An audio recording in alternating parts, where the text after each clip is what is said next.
আসসালামু আলাইকুম। যে কোনোদিন পিঠা বানায়নি সেও প্রথম চেষ্টায় এই পিঠাগুলো বানিয়ে নিতে পারবে। একবার বানানোর পর আফসোস করবেন এতদিন এই পিঠার রেসিপি কেন জানা ছিল না। আপনাদের জন্য নিয়ে এলাম এমন ভিন্ন স্বাদের বিদেশি পিঠার রেসিপি যেটা আইফুড চ্যানেল ছাড়া অন্য কোথাও পাবেন না। মাখন মালাইয়ের মতো নরম তুলতুলে এই পিঠাগুলো মুখে দেওয়ার সাথে সাথেই একদম মিলিয়ে যাবে, স্বাদ ভুলার মতো না। By the way, I am chef Ishika, welcome to iFood চ্যানেল। এই ইউনিক বিদেশি পিঠাটি বানানোর জন্য আমি প্রথমেই নিয়ে নিয়েছি 4টি পাকা সাগর কলা। ওজন হিসাব করলে এখানে প্রায় 500 গ্রাম কলা আছে। এবার আমি এই কলাগুলোকে স্টিম করে নিব। কলাগুলোকে স্টিম করার জন্য আমি একটি পাত্রে পরিমাণ মতো পানি দিয়ে ফুটিয়ে নিয়েছি। এবার পাত্রের উপর একটি স্ট্রেনার বসিয়ে দিলাম আর স্ট্রেনারের উপর দিয়ে দিলাম কলা। এবার একটি ঢাকনার সাহায্যে স্ট্রেনারের মুখটাকে বন্ধ করে দিব। এবার কলাগুলোকে স্টিম করে নিব 5 মিনিটের মতো। 5 মিনিট পর কলাগুলো খুব ভালোভাবে স্টিম হয়ে গিয়েছে। এবার চুলা থেকে নামিয়ে নিব।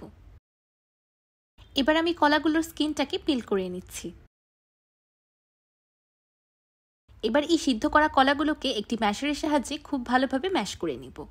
আমি পিঠাগুলো তৈরি করতে সাগর কলা ব্যবহার করেছি, কারণ আমার কাছে সাগর কলার ফ্লেভার খুব বেশি ভালো লাগে। আপনারা আপনাদের স্বাদের পছন্দ অনুযায়ী অন্য কোনো কলাও ব্যবহার করতে পারবেন।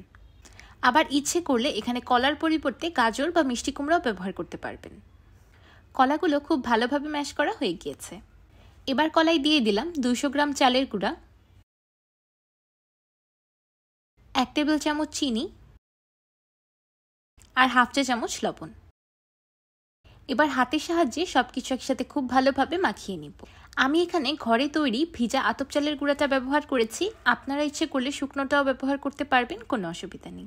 আপনারা ইচ্ছে করলে এখানে আতপ চালের পরিবর্তে পোলাওয়ের সুগন্ধি চালটাও ব্যবহার করতে পারবেন, কিন্তু আমি এখানে কলার ঘ্রাণটাকে অটুট রাখার জন্য এখানে কোনো রকম সুগন্ধি চাল ব্যবহার করিনি, আতপ চালই ব্যবহার করেছি।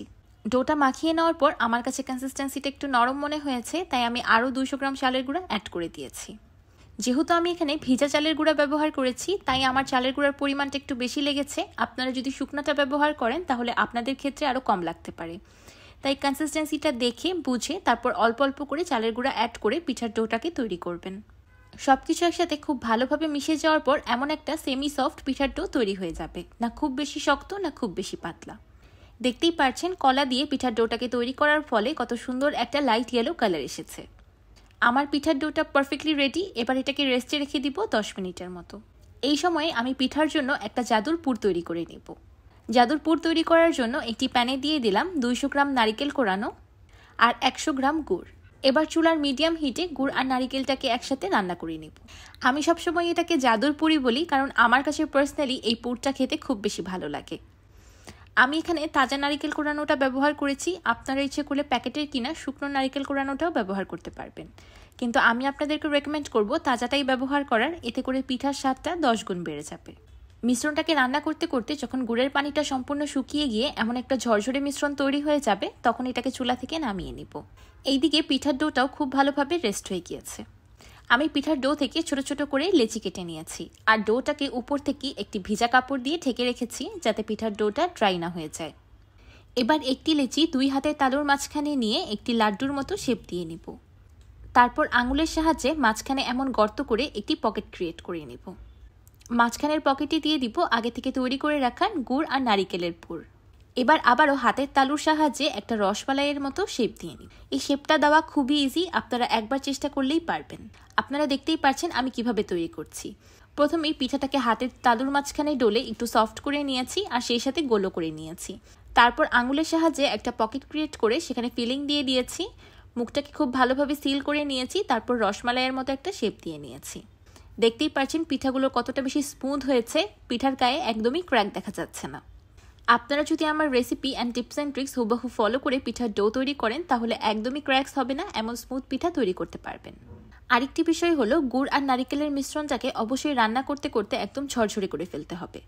যদি এই মিশ্রণেও অল্প একটু লিকুইড ভাব বজায় থাকে, তাহলেও পিঠাগুলো ফেটে যেতে পারে বা ক্র্যাকস দেখা দিতে পারে।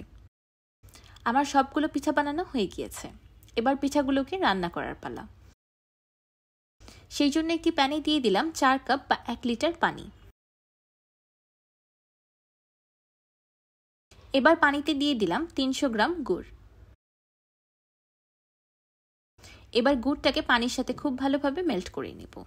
আমি পিঠাটাকে তৈরি করতে খুবই ভালো কোয়ালিটির গুড় ব্যবহার করেছি, তাই আমার গুড়ে কোনো রকম ময়লা ছিল না। কিন্তু অনেক সময় গুড়ে অনেক ধরনের ময়লা থাকে, তাই আপনারা এই পর্যায়ে গুড়ের মিশ্রণটাকে একটি ছাঁকনির সাহায্যে ছেঁকে নিতে পারেন। গুড়টা পানির সাথে খুব ভালোভাবে মিশে গিয়েছে। এবার আগে থেকে তৈরি করে রাখা পিঠাগুলোকে গুড়ের মিশ্রণে দিয়ে দিব। এই সময় চুলার ফ্লেমটা মিডিয়াম টু হাইতে থাকবে। দেখতে পাচ্ছেন একটি পিঠাও প্যানের গায়ে আটকে যায়নি, সবগুলো পিঠা পানির উপরে ভেসে আছে আর সাঁতার কাটছে। আমি এই উপকরণগুলোর কাপের মাপ ভিডিও স্ক্রিনে লিখে দিয়েছি, আপনারা চেক করে নেবেন। আমি মুখে গ্রামের মাপ বলে দিয়েছি আর ভিডিওতে কাপের মাপও লিখে দিয়েছি, যাতে আপনাদের বানাতে সুবিধা হয়। আপনারা যেটা খুশি সেটাই ব্যবহার করতে পারবেন। প্রথম 5 মিনিট পিঠাগুলোকে একদমই নাড়াচাড়া করা যাবে না, স্প্যাচুলা লেগে পিঠাগুলোতে ক্র্যাকস দেখা দিতে পারে। 5 মিনিট পর আপনি পিঠাগুলোকে ইচ্ছামতো নাড়তে পারবেন, তখন একদমই ভেঙে যাওয়ার ভয় থাকবে না। এই পর্যায়ে আমি পিঠাগুলোকে 15 মিনিটের মতো রান্না করে নিয়েছি। দেখতেই পারছেন পিঠাগুলো ফুলে সাইজে কতটা বড় হয়ে গিয়েছে। এবার চুলার মিডিয়াম টু লো হিটে আমি পিঠাগুলোকে ফুটতে রেখে দিব। এতে করে পিঠাগুলো খুব ভালোভাবে ভিতর পর্যন্ত সিদ্ধ হয়ে যাবে। এই সময় আমি পিঠাটার জন্য একটি জাদুর মিল্ক সস বানিয়ে নিই। সেই জন্য একটি প্যানে দিয়ে দিলাম 1 কাপ গরুর ফুল ক্রিম লিকুইড দুধ। সেই সাথে দিয়ে দিলাম 1 চা চামচ কর্নফ্লাওয়ার আর 2 টেবিল চামচ চিনি। এবার সবকিছু একসাথে খুব ভালোভাবে মিশিয়ে নিব। চুলার মিডিয়াম হিটে মিশ্রণটাকে রান্না করতে থাকবো ঘন হয়ে আসা পর্যন্ত। দুধের সসটাকে ঘন করার জন্য আমি এখানে কর্নফ্লাওয়ার ব্যবহার করেছি। আপনারা ইচ্ছে করলে এখানে কর্নফ্লাওয়ারের পরিবর্তে 2 চা চামচ চালের গুঁড়াও ব্যবহার করতে পারবেন। এতে করেও দুধের সসটা খুব ভালোভাবে ঘন হয়ে আসবে। রান্না করতে করতে যখন মিল্ক সসটা এমন ঘন হয়ে আসবে, তখন চুলা থেকে নামিয়ে নিব।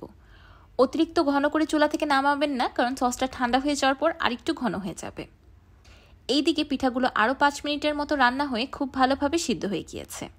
তার মানে আমি পিঠাগুলোকে মোট 20 মিনিট রান্না করে নিয়েছি। এবার পিঠার গুড়ের মিশ্রণটাকে ঘন করার জন্য একটি কর্নফ্লাওয়ার স্লারি অ্যাড করব। সেই জন্য 1 টেবিল চামচ কর্নফ্লাওয়ার অল্প একটু পানি দিয়ে গুলিয়ে নিব। আমি এই কর্নফ্লাওয়ার স্লারিটাকে অল্প অল্প করে অ্যাড করব কনসিস্টেন্সিটা বুঝে। আমি যতটুকু কর্নফ্লাওয়ার স্লারি বানিয়েছিলাম, আমি সেখান থেকে অর্ধেকটা ব্যবহার করেছি। দেখতেই পাচ্ছেন কর্নফ্লাওয়ার স্লারি অ্যাড করার পর গুড়ের মিশ্রণটা হালকা ঘন হয়ে এসেছে আর পিঠাগুলো দেখতে আরও বেশি লোভনীয় লাগছে। কর্নফ্লাওয়ার স্লারি অ্যাড করার পর পিঠাটাকে আর বেশিক্ষণ রান্না করা যাবে না, তাহলে আরও বেশি ঘন হয়ে যাবে। যখন মন মতো কনসিস্টেন্সি চলে আসবে, তখনই চুলা থেকে নামিয়ে নিতে হবে। আমি এমন হালকা ঘন হালকা পাতলা একটা কনসিস্টেন্সি রেখেছি, কারণ পিঠাটা ঠান্ডা হয়ে যাওয়ার পর আরও কিছুটা ঘন হয়ে আসবে। আপনারা চাইলে আরেকটু বেশি ঘন করেও নামাতে পারবেন। তো তৈরি হয়ে গেল আমার বিদেশি গুড়ের রসপুলি পিঠা। এবার আমি গরম গরম পিঠাটাকে পরিবেশন করে নিচ্ছি। এই পিঠাটা গরম গরম খেতে যতটা বেশি মজাদার, ঠান্ডা হয়ে যাওয়ার পরেও খেতে ততটাই মজাদার।